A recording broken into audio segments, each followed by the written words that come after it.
हाँ जी, हमारा next topic है testing of hypothesis about the difference between two proportions. अगर हम ये देखना चाहें कि हमने सिंगल प्रोपोर्शन के बाद टू पॉपुलेशंस हैं जिनके टू प्रोपोर्शंस हैं P1 और P2, उनका डिफरेंस का चेक करना है तो हमारे पास क्या होगा procedure. Suppose we wish to test the hypothesis of difference between two proportions is equal to a specified value delta naught, कि P1 और P2 का जो डिफरेंस है that is equal to delta naught, और we wish to test the two proportions are equal, P1 minus P2 is equal to 0। इस condition में क्या है, अगर ये it is equal to delta naught तो इनके दरमियान कोई ना कोई डिफरेंस एग्जिस्ट करता है, और अगर उन दोनों के दरमियान कोई डिफरेंस एग्जिस्ट नहीं करेगा तो डेल्टा नॉट की जगह ये 0 हो जाएगा, या हम इसको ऐसे अज्यूम करेंगे कि P1 is equal to P2। The statistics on which the decision is based is P1 head minus P2 head.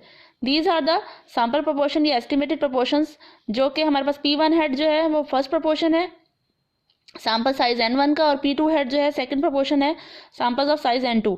और these both samples N1 and N2 जो सैम्पल्स हैं ये कहाँ से लिए गए हैं, एक ऐसी पॉपुलेशन से, बायनोमियल पॉपुलेशन से, जिसके अंदर प्रोबेबिलिटी ऑफ सक्सेस P1 और P2 रिस्पेक्टिवली है। P1 हेड अज्यूम कीजिएगा कि that is equal to X1 over N1। X1 is the favourable outcomes in first population या first sample, and X2 is the favorable outcome in the second sample divided by their sample sizes. For sufficiently large samples, the sampling distribution of P1 head minus P2 head is approximately normal. जब हमारे पास sample sizes बहुत large होंगे तो हमारे पास ये condition है कि जो सैम्पलिंग डिस्ट्रीब्यूशन होगी इन दोनों प्रोपोर्शंस के डिफरेंस की दैट इज अप्रोक्सीमेटली नॉर्मल, और उस सैम्पलिंग डिस्ट्रीब्यूशन का जो मीन है that is equal to P1 minus P2, और स्टैंडर्ड डेविएशन क्या है P1 Q1 over N1 plus P2 Q2 over N2। Q1 किसके बराबर होगा 1 माइनस P1, Q2 किसके बराबर होगा 1 माइनस P2। तो हमारे पास जो स्टैंडर्डाइज नॉर्मल वेरिएबल बनेगा that is equal to P1 head minus P2 head minus P1 minus P2 divided by P1 Q1 over N1 plus P2 Q2 over N2 over under root. Steps involve in the formation of hypothesis testing is equal to H naught, कि हमारे पास इन दोनों के दरमियान difference exist करता है P1 minus P2 is equal to delta not.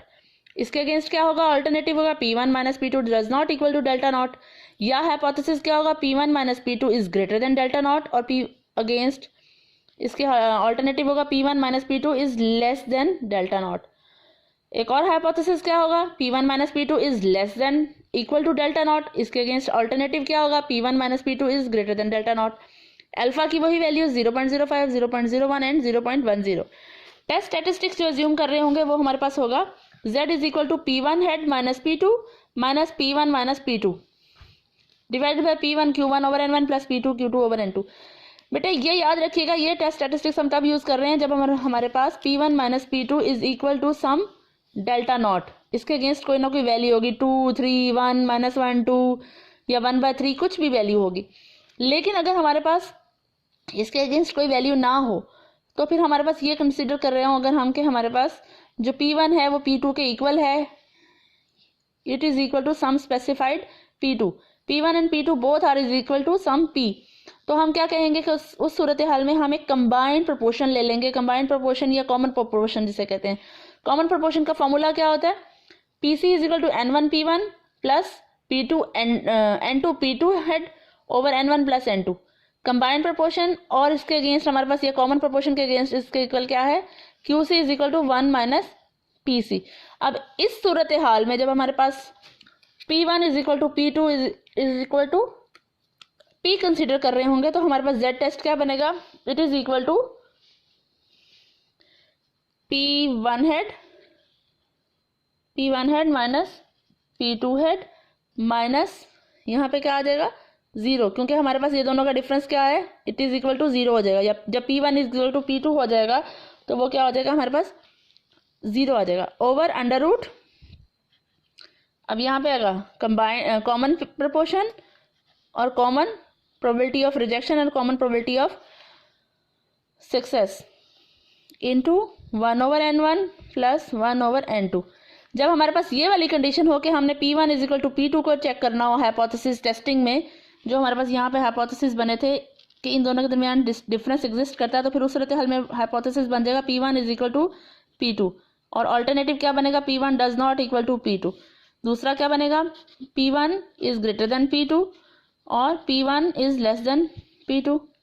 ये हमारे पास मुख्तलिफ कंडीशंस होंगी। इन सूरत हालों में हमारे पास क्या होगा, हम ये कॉमन वेरिएंस का कंसेप्ट, कॉमन प्रोपोर्शन का कंसेप्ट यूज करेंगे। नंबर 4 स्टेप क्या होगा, critical region. Critical region is based on our alternative hypothesis. जब P1 minus P2 is not equal to delta naught है तो हमारे पास क्या होगा, हम इसको दोनों टेल्स में देखेंगे, पॉजिटिव वाली साइड पे B और नेगेटिव वाली साइड पे अल्फा बाय 2 के अगेंस्ट। तो यहाँ हम इसको क्या कर लेते हैं, Z कैलकुलेटेड का mod is greater then Z alpha by 2। Second condition जब आएगी हमारे पास ये वाली, जब हमारे पास ऑल्टरनेटिव क्या हो रहा होगा, less than delta not.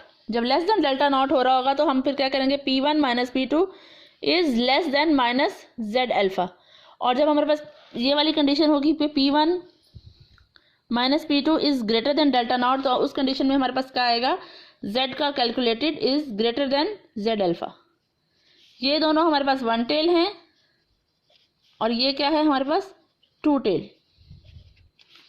Number 5 step पे कैलकुलेशंस होंगी, इसमें हमारे पास जो फेवरेबल आउटकम्स होंगे डिवाइड बाय n करेंगे, उससे हमारे पास P निकलेगा, P से हमारे पास क्या निकलेगा, Q is equal to 1 minus P। और हमारे पास फिर नेक्स्ट होगा स्टेप Z कैलकुलेट करके डिसीजन लेने का। अगर तो हमारी Z कैलकुलेटेड की वैल्यू क्रिटिकल रीजन में फॉल करे या इन तीनों अजम्पशंस को फॉलो करे तो हम रिजेक्ट कर देंगे।